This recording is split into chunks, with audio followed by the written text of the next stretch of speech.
ठेवणार. मिक्स करताना सगळ्या बाजूंनी करायचं आहे, म्हणजे कलर छान येतो पर्पल. तर हे बघा, आपला कलर देखील रेडी झालेला आहे पर्पल.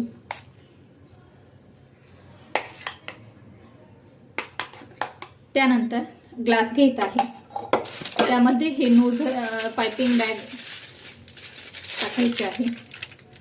नोझल पाइपिंग बॅग मध्ये टाकायचं आहे. आणि हे तुम्हाला जिथून डिझाईन दिसती त्यापेक्षा थोडंसं जादा कट करायचं आहे कट करताना. तर कैचीच्या साहाय्याने आपण ते कट करून घेणार आहोत. हे बघू शकता तुम्ही, आपलं नोझल इथपर्यंत येते.